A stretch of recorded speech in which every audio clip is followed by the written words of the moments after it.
and I'm here today with Kara Nance, and we're talking about energizing your career through strengths. Kara, how are you doing today?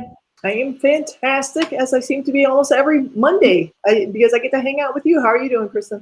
I'm doing awesome. And I got to tell you, this strength is that we're going to talk about today, communication, is the one that I have so much jealousy around. I so wish I was good at communication.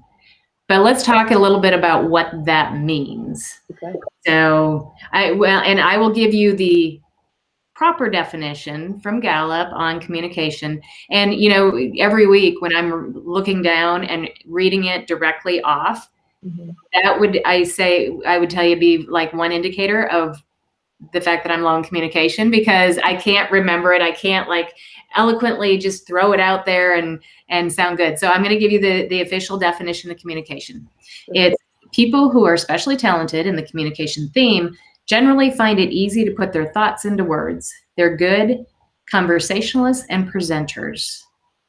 Now, this is number 18 for me. It's number 2 for you. Number 2, it is. And big jellies on that one. Yeah, I have found that I didn't realize how much of a gift it was until the years when I'm 43 now. It took a while and a few different life experiences to realize, like, oh, not everybody is able to do what I do, and that's okay. Like that, hence balancing our teams out with strengths, making sure that we've got a little bit of everything, right? So we all help each other out. So, and then the visual that I came up with was an orator. I think about Nelson Mandela and Barack Obama and Winston Churchill, like just those humans who are able to just capture you instantly. That's who I think of.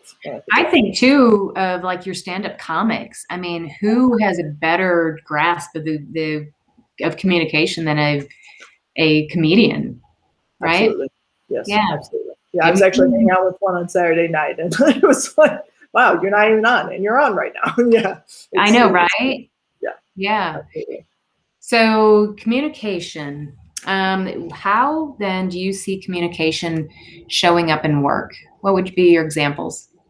So from personal experience, again, that's where I'll sit in that comfort zone for this go around. And really, it's the continued me realizing after a continued experience of people. My nickname is CC. Nobody ever got Kara right in the 80s, so I made it up in 3rd grade and just stuck. So in different work settings, people saying like, hey, could you CC this up?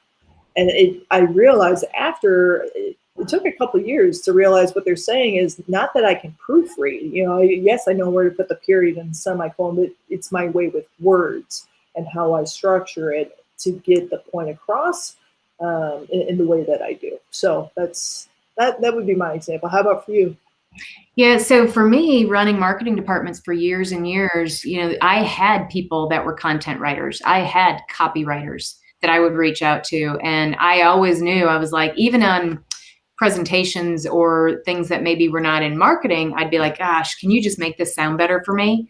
I know what I want to say, but I just can't get there. And they were always just really helpful for me. And I'll tell you, Kara, the thing that I probably noticed most is not only were they able to just take this really long sentence and crunch it down and make it tight for me, but also, different thoughts on, hey, do you have a story that you can put around this? Or give me a visual. They were really good about saying, what does that look like to you, Kristin? And that always helped.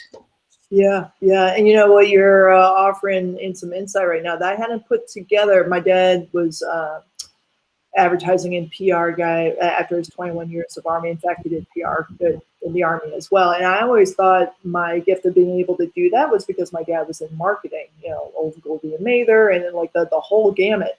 But you're helping me realize that it's also part of my communication theme high, where it's just part of who I am. It's in my DNA, but literally and figuratively. So it's a natural gift. And then of course that outside influence definitely helps, but you think about it. I hear people say that all the time in coaching. They're like, yeah, I got that from my mom, or I got that from my dad. I'm like, no, you really didn't. You have that, and they might have, nurtured that a little bit, But, at your core, you did have that natural talent.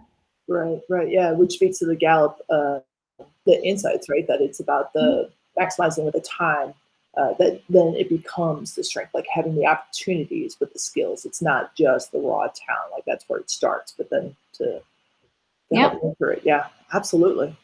Yeah. How about for you with ways that we can volunteer?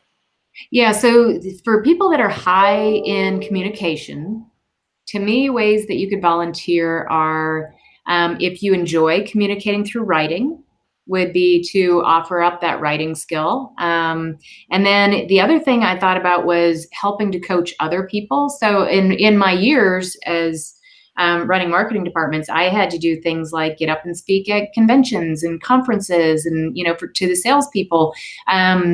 Getting some coaching from somebody that's high in communication on ways to make that your speaking more powerful, especially when you're having to do it in front of groups.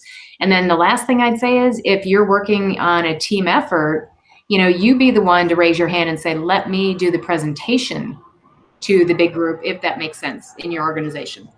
Right, right. Yeah, and I had a similar thought that if there's a huge, an organizational change, so, or, a community update, whatever major change is about to happen, to volunteer your gift and being able to.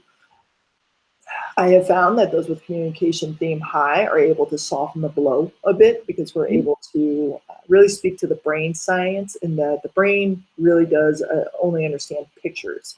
And communication theme high are really able to offer up the picture to help make sense of the message that is being expressed. So our human selves can be able to handle that shift a little bit better when it comes from somebody with communication theme high, who's either been able to say it like you're saying, like volunteer to actually offer up the message, or at least have a part in crafting the message. Like if you're not the person to actually be up there, because I'm with you, like sometimes it doesn't make sense for somebody when it should be this other human, but to be a part of the process, if you're able to tap into that, that'd be great.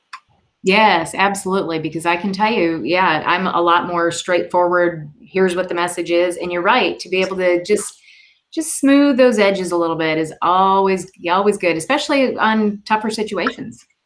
Right. Yeah, Yep, I love that. absolutely. Yeah.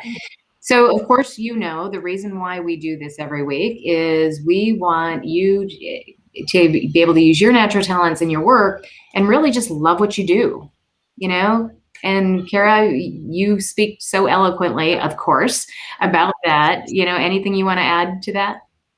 Just that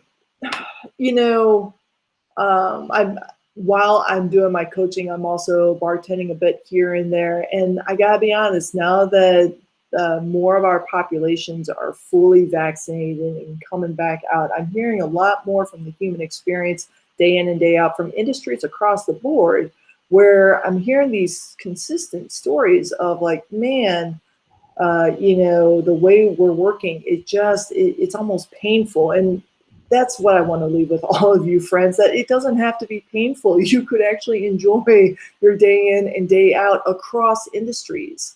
And the way to start that journey is with coaches like ourselves, and really diving into CliftonStrengths and creating that culture of strengths. So, right. And for you to really understand what you love to do and what your natural talents are, so you can pick and choose to do those every day.